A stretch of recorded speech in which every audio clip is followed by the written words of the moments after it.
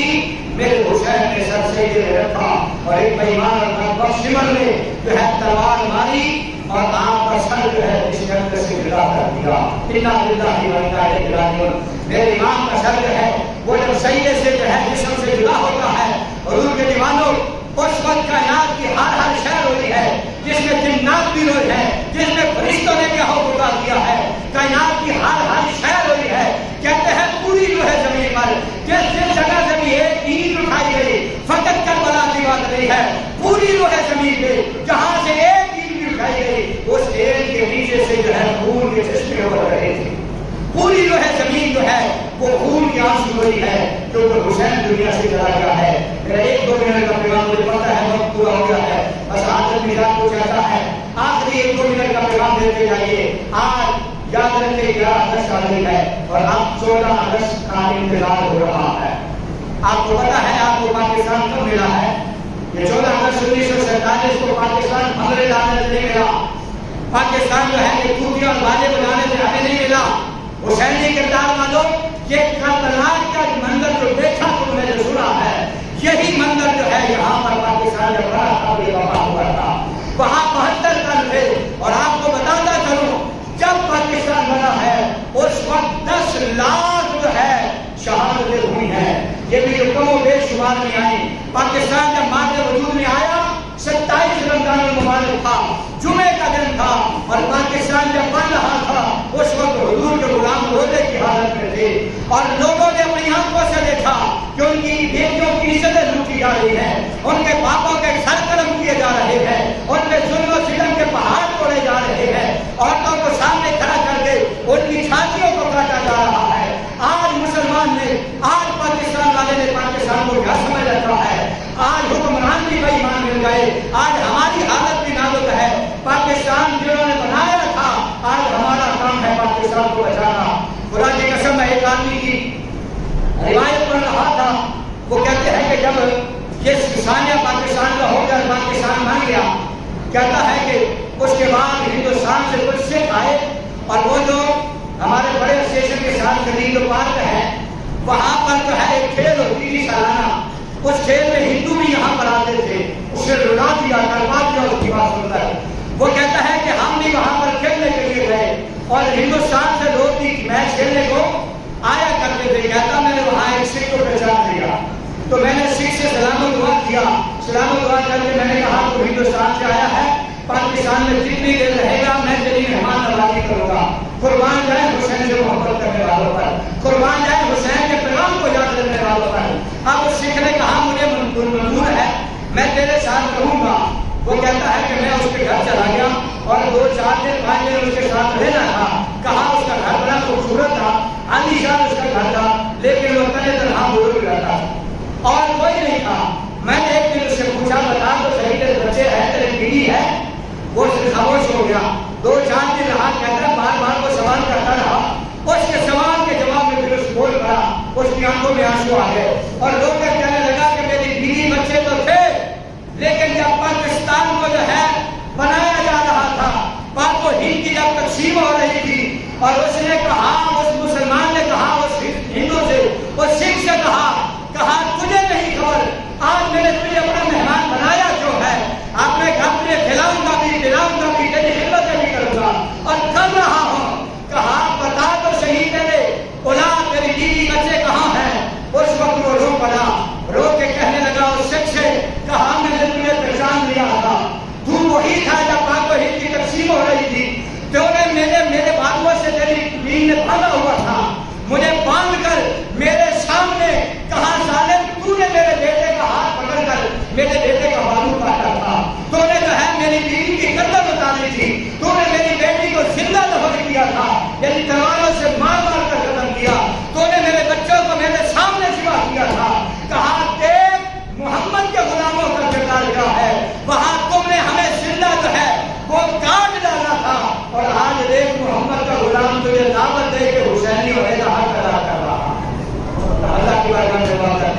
پاکستان بڑی مشکل سے گیا ہے. اللہ ہمیں اس کی حفاظت کی توفیق